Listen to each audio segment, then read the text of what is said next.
ओडिशार जनप्रिय नेता तथा पूर्वोत्तर मंत्री स्वगत विजयश्री राउतराय 74तम जन्म जयंती अवसर में वासुदेवपुर एक भव्य माधवी सम्मान समारोह आयोजित हो जाए। अवसर में मेधावी छात्र छात्री को मानपत्र ट्रॉफी और चारावृक्ष प्रदान कर अनुष्ठान में बहु विशिष्ट जनप्रतिनिधि शताधिक शुभेच्छु जोगदे स्वगत विजयश्री राउतराय प्रति श्रद्धांजलि जणाइथिले। स्वगत विजयश्री राउतराय 74तम जन्म जयंती पालन अवसर में आयोजित यह समारोह में जनसेवा राजनीतिक आदर्श और राज्य प्रति अवदान को स्मरण कर वक्ता मैंने कहते आदर्श आगामी पीढ़ी प्रेरणा उत्स रही अवसर में विभिन्न परीक्षा कृतित्व हासिल कर मेधावी छात्र छात्री को मानपत्र ट्रॉफी और चारावृक्ष प्रदान कर सम्मानित कर शिक्षा सह परिवेश सुरक्षार वार्ता देवा उद्देश्य चारावृक्ष बंटन को विशेष गुरुत्व दिया। अनुष्ठान में नयागढ़ विधायक तथा पूर्वतन मंत्री डॉक्टर अरुण कुमार साहू, चांदबाली विधायक डॉक्टर बेमकेश राय, भंडारीपोखरी विधायक संजीव कुमार मल्लिक, पूर्वतन विधायक ज्योति प्रकाश माणिग्राही, पूर्वतन विधायक राजेंद्र कुमार दास, पूर्वतन विधायक विष्णुदत्त राउतराय समेत बहु विशिष्ट व्यक्ति जोगदे निज वक्तव्य रखिते। एथिसह जिला उपसभापति रतिकांत प्रधान, ब्लॉक सभापति दीनबंधु दास, ब्लॉक युव सभापति जगबंधु खिलार, पौरपालिका सभापति श्यामसुंदर महांती समेत वासुदेवपुर विभिन्न अंचल शताधिक महिला पुरुष युवक युवती उपस्थित स्वर्गत विजयश्री राउतराय प्रति गभीर श्रद्धांजलि जणाइथिले। देवदर्शन दास मंच परिचालन करथिले। मानपत्र पठन करथिले रमाकांत दास।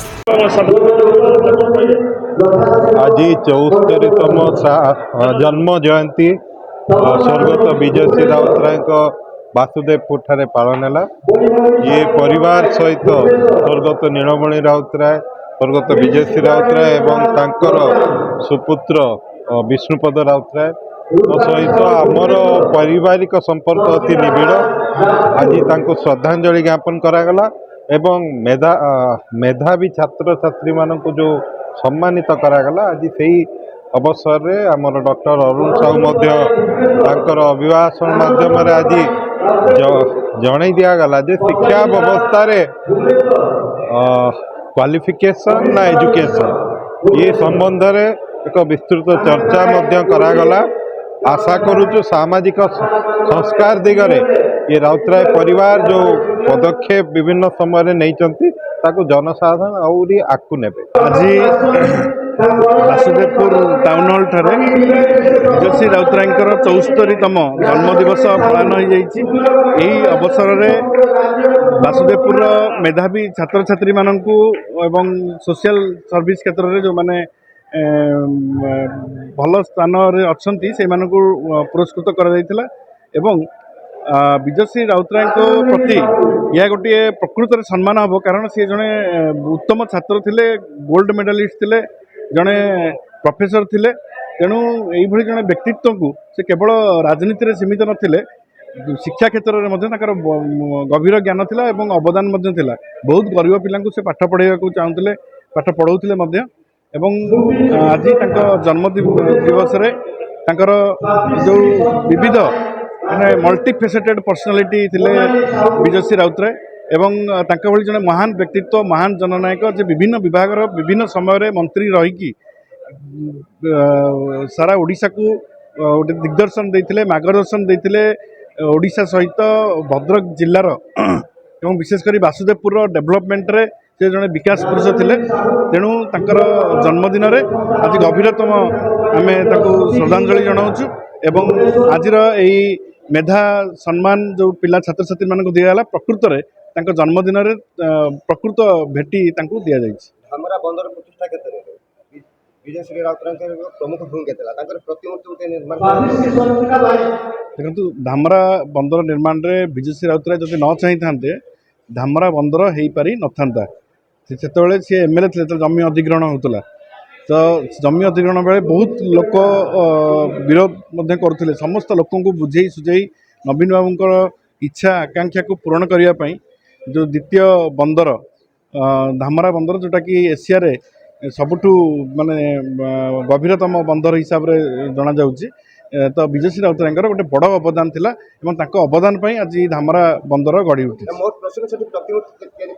निश्चित भाव में समस्त आशीर्वाद रहिले, समस्त सहयोग रहिले निश्चित भाव में ବିଜେଶ୍ରୀ ରାଉତରାୟଙ୍କ ପ୍ରତିମୂର୍ତ୍ତି ରହିବାର ଆବଶ୍ୟକତା ରହିଛି। ଦେଖନ୍ତୁ ଆଜି ସ୍ୱର୍ଗତ ବିଜେଶ୍ରୀ ରାଉତରାୟଙ୍କର ଜନ୍ମ ଜୟନ୍ତୀରେ ଏଇ ଯେଉଁ ମହାସମାରୋହ ଯେଉଁ ସମ୍ମାନ କାର୍ଯ୍ୟକ୍ରମ ଚାଲିଛି ସିଏ ବିଜେଶ୍ରୀ ରାଉତରାୟ ତାଙ୍କ ଜୀବନ କାଳରେ ସେ ବହୁ ଛାତ୍ରଛାତ୍ରୀଙ୍କୁ ଭଲ ପାଉଥିଲେ ଏବଂ ତାଙ୍କ ମନ୍ତ୍ରିତ୍ୱ ସମୟରେ ସିଏ ଓଡ଼ିଶାରେ ଯେତେବେଳେ ଜଙ୍ଗଲ ମନ୍ତ୍ରୀ ଥିଲେ ସେତେବେଳେ ଏଠି ଯେଉଁ ଗଛକୁ ପ୍ରାୟୋରିଟି ଦେଇଥିଲେ ଲଗାଇବା ପାଇଁ ତାଙ୍କ ସମୟରେ 5 କୋଟି ଗଛ ଲଗା ହେଇଥିଲା। ଗୋଟିଏ ଗଛ ଗୋଟେ ଜୀବନ ତାଙ୍କର ଯେଉଁ ଇଏ ସେହି ପରିପ୍ରେକ୍ଷୀରେ ଆଜି ଛାତ୍ରଛାତ୍ରୀଙ୍କୁ ସମ୍ବର୍ଦ୍ଧିତ କରିବାର ମୁଖ୍ୟ କାରଣ ହେଉଛି ଯେଉଁ ଭବିଷ୍ୟତକୁ ଆଗକୁ ଆଣିବା ପାଇଁ ଯେଉଁ ପିଲାମାନେ କଠିନ ପରିଶ୍ରମ କରି ଯେଉଁମାନେ ପାଠ ପଢ଼ିଛନ୍ତି ଏବଂ ଆଗାମୀ ଦିନରେ ଭବିଷ୍ୟତରେ ଏମାନେ ସମାଜରେ ବିଭିନ୍ନ ଜାଗାରେ ଭଲ ଭଲ ଉଚ୍ଚ ପଦସ୍ଥ ଅଫିସର ହୋଇ ବା ସାମାଜିକ କାମରେ ହୋଇ ଆଗକୁ ଯିବା ପାଇଁ ଏକ ପ୍ରେରଣା ଏବଂ ଏହି ପ୍ରେରଣା ଯେହେତୁ ବିଜେଶ୍ରୀ ରାଉତରାୟ ସବୁବେଳେ ଆଗରୁ ଭଲ ପାଇଥିଲେ ଶିକ୍ଷାକୁ ତ ସେହି ଉଦ୍ଦେଶ୍ୟରେ ତାଙ୍କ ସୁପୁତ୍ର ଆମର ଯେଉଁ ଜିତୁ ରାଉତରାୟ ଅଛନ୍ତି ସିଏ ଏହି କାର୍ଯ୍ୟକ୍ରମ ହାତକୁ ନେଇଛନ୍ତି ଏହି କମିଟି ମଧ୍ୟ ହାତକୁ ନେଇଛି ଭବିଷ୍ୟତକୁ ଆଗକୁ ଆଣିବା ପାସ୍ କରିଛନ୍ତି ତାଙ୍କୁ ସମ୍ମାନିତ କରିବା ଏଇଟା ଗୋଟେ ଖୁସି ଆଉ ଗର୍ବର କଥା କାହିଁକି ନା ମେଧାବୀମାନଙ୍କୁ ସମ୍ମାନିତ କଲେ ଉତ୍ସାହିତ କଲେ ଏ ଦେଶ ଏ ଜାତି ଉପକୃତ ହେବ ସେମାନଙ୍କର ମେଧାଶକ୍ତି ଦ୍ୱାରା ଏ ଦେଶ ଉପକାର ଲାଭ କରିବ।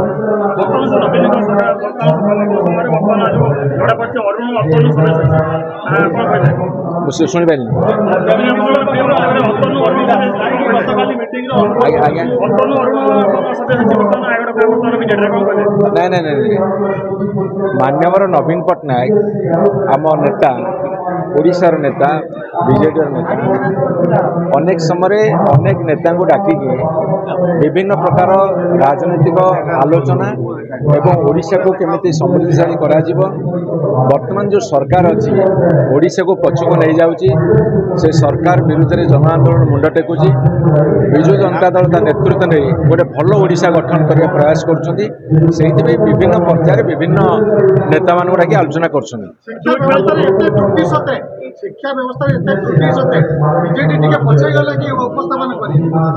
ମାନ୍ୟବର ନବୀନ ପଟ୍ଟନାୟକ ରେଜିଗ୍ନେସନ ଡିମାଣ୍ଡ କଲେ ଏବଂ ଭାରତବର୍ଷ ରାଜନୀତିର ଗୋଟେ ବିରାଟ ପରିବର୍ତ୍ତନ ଆସିଛି। ଭଦ୍ରକରୁ ଶେଖ୍ ସାହିଦ କାଦରଙ୍କ report the Republic Odisha 24 news.